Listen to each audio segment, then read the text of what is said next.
Malam itu aku sedang duduk di sofa menonton pertandingan tenis di televisi, ditemani secangkir coklat panas dan biskuit yang kuletakkan di atas meja.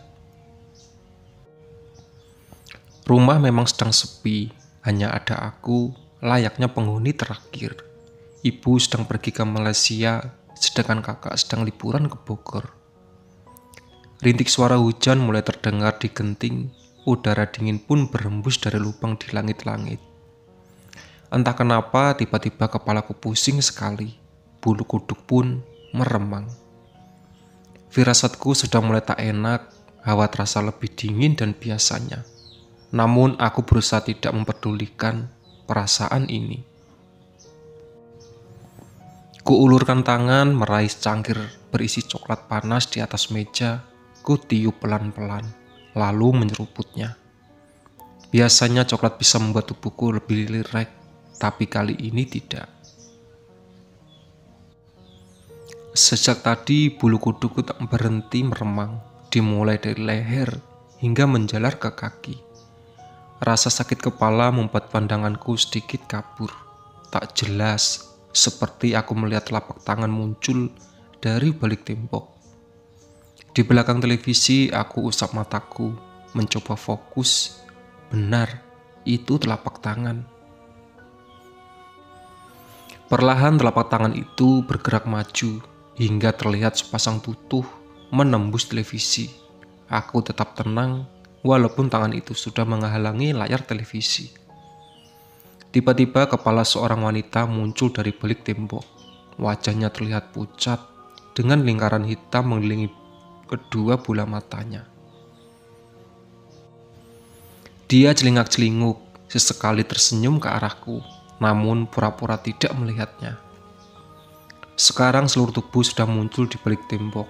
Tanpa rasa bersalah, dia melayang menembus televisi dan berdiri mematung. Aku terpaksa menonton gaun putih dan lusuhnya itu bergerak-gerak. Tak sengaja, lirikan mataku berbenturan dengan lirikan matanya.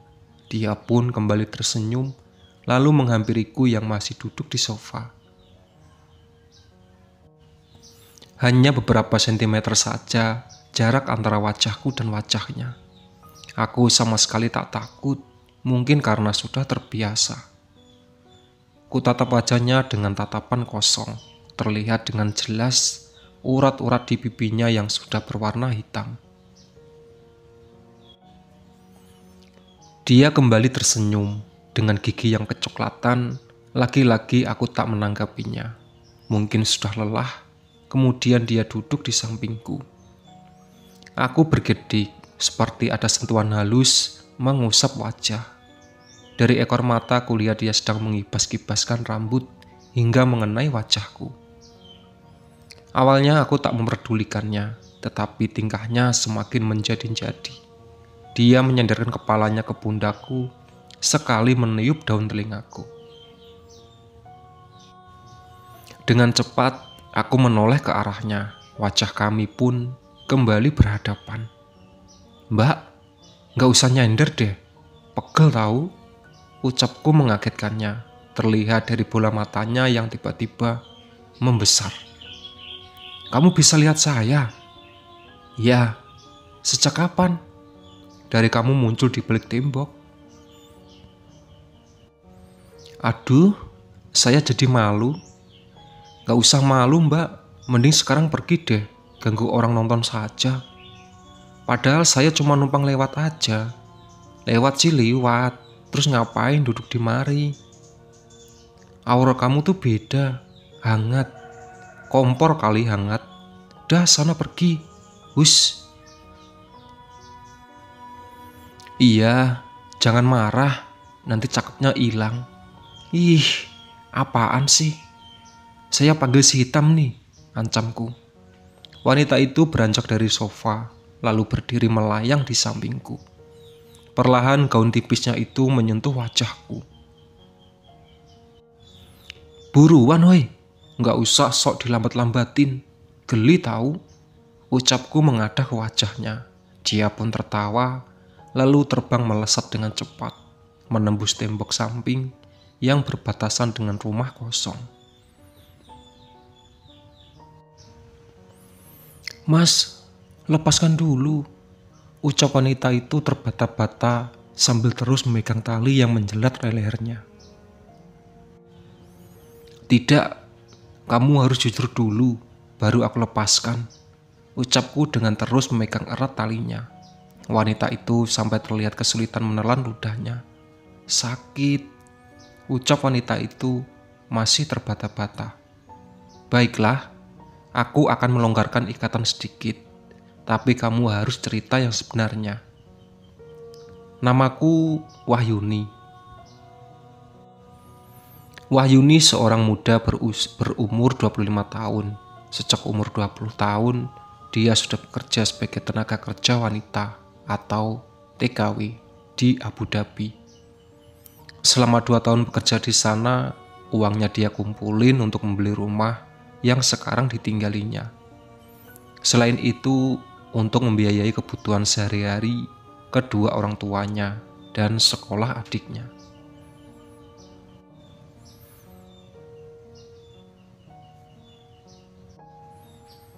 Sebelum 3 tahun bekerja, Wahyuni memiliki untuk pulang ke Indonesia. Seorang gadis yang membawa uang banyak pasti menjadi incaran pria-pria di kampungnya. Tak butuh waktu lama sampai akhirnya Wahyuni menemukan tambatan hatinya. Mas Heru adalah pria yang berhasil menaklukkannya. Dia bekerja sebagai buruh pabrik tempe. Mereka pun akhirnya menikah dan tinggal satu rumah di rumah Wahyuni. Setelah menikah, Mas Heru meminta Wahyuni untuk kembali bekerja ke luar negeri. Daripada di Indonesia, sulit baginya mencari pekerjaan, apalagi ijazahnya hanya tamatan SD. Wahyuni menolak. Dia mencoba untuk membuka warung kecil-kecilan di depan rumahnya. Sayangnya pendapatan warungnya tidak dapat mencukupi kebutuhan sehari-hari. Adiknya pun terancam putus sekolah. Dengan berat hati, akhirnya Wahyuni setuju untuk kembali bekerja di luar negeri. Namun ditolak karena hasil medikap. Check up menyatakan dirinya hamil. Wahyuni senang sekali ketika mengetahui dirinya hamil, tapi tidak dengan Mas Heru. Dia meminta Wahyuni untuk menggugurkan kandungannya, karena kondisi keuangan mereka sangat morat-marit. Ditambah Mas Heru belum lama ini nganggur setelah di PHK dari pabrik. Wahyuni bersikeras untuk memelihara calon bayinya itu. Aku pun dia lakukan, mulai dari berjualan nasi uduk, sayur, dan lain-lain. Selama masa kehamilan, Mas Heru lebih sering pulang malam, terkadang dalam keadaan mabuk. Wahyuni baru tahu kebiasaan buruk suaminya yang suka mabuk-mabukan dan berjudi. Seluruh perabotan rumah tangganya perlahan habis dijualnya, seperti TV, kulkas, rak sampai sofa.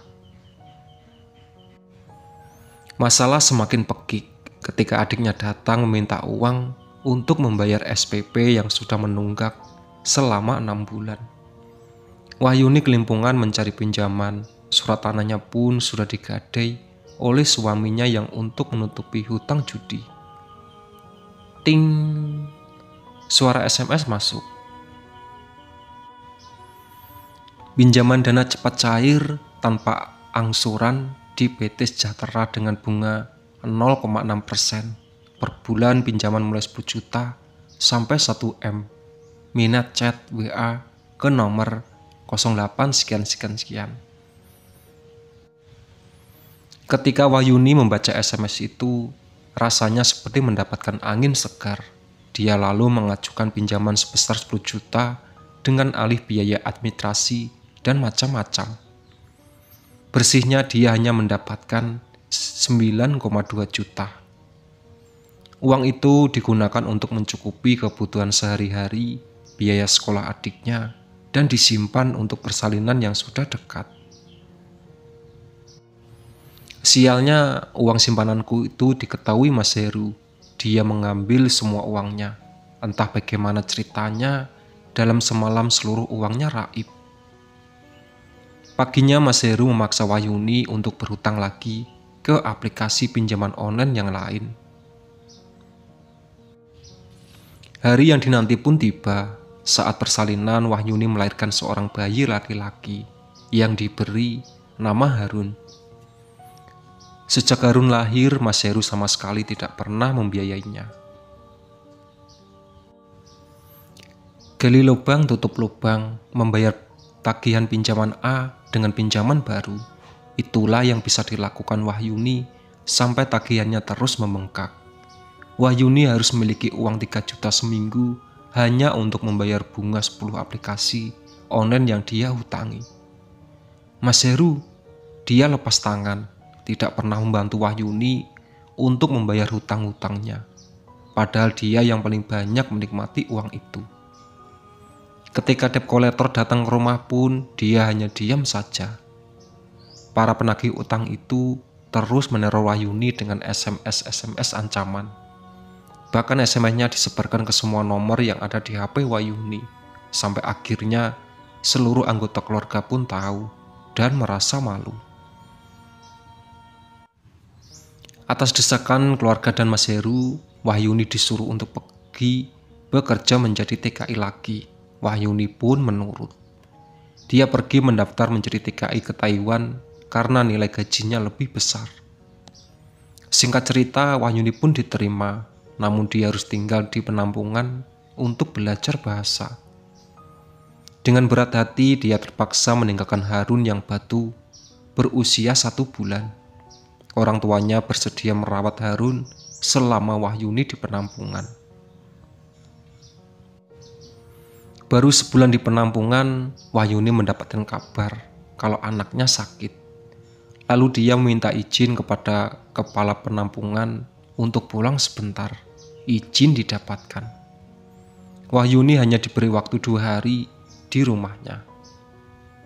Malam hari ketika Wahyuni ada di rumahnya, Mas Heru tiba-tiba mengajak hubungan intim. Tentu saja Wahyuni menolak. Mas Heru mengancam jika tidak dituruti, dia akan meninggalkan. Wahyu pun akhirnya menurut. Harun sudah kembali sehat, mungkin dengan kangen ibunya, sehingga Wahyuni bisa kembali ke penampungan. Beberapa bulan di penampungan, Wahyuni sakit, muntah-muntah. Kepala penampungan curiga, ia lalu melakukan medical check ulang. Benar saja kecurigaannya, ternyata Wahyuni sedang hamil 2 bulan. Pihak perusahaan membatalkan keberangkatan Wahyuni dan menuntutnya ganti rugi. Orang tuanya tidak bisa berbuat apa-apa, sudah malu akibat teror tagihan dan telepon dari pinjaman online. Ditambah anaknya sekarang batal berangkat ke Taiwan. Ketika mengetahui hal itu, Mas Heru malah melarikan diri. Kabarnya dia sudah menikah siri dengan wanita lain. Wahyuni pun hanya bisa menangis, menyesali perbuatan bodohnya ini. Udah Mir, lepasin aja, kasihan, ucap kakakku ketika mendengar kisah menyedihkan dari Wahyuni. Jangan percaya kak, dia bohong, ucapku kembali mengencangkan ikatan leher Wahyuni. Ampun tolong, ucap Wahyuni dengan tatapan mengiba ke kakakku. Aku menarik talinya, menyeret Wahyuni ke sebuah ruangan kosong di rumahnya. Lidahnya menjulur dan airnya pun menetes. Kakak yang melihat menjadi iba dan berusaha mencegahku. Gara-gara kamu, rumah ini tidak ada yang mau beli, ucapku sambil terus menariknya. Sekarang kamu jujur, lalu pergi atau tidak? Iya, ucap Wahyuni. Dalam keadaan depresi ditinggal suami, dibuang keluarga dan diacuhkan para tetangga, Wahyuni hanya bisa terdiam diri di dalam rumahnya. Pintu depan rumahnya tidak pernah dibuka. Walaupun penagih hutang datang silih berganti, Wahyuni pun sudah putus asa. Dengan gelap mata dia menaruh Harun di bak mandi yang kosong, lalu meninggalkan dengan kran yang air yang menyala. Wahyuni pun pergi ke dapur mengambil sutas tali, lalu berjalan ke salah satu ruangan kosong.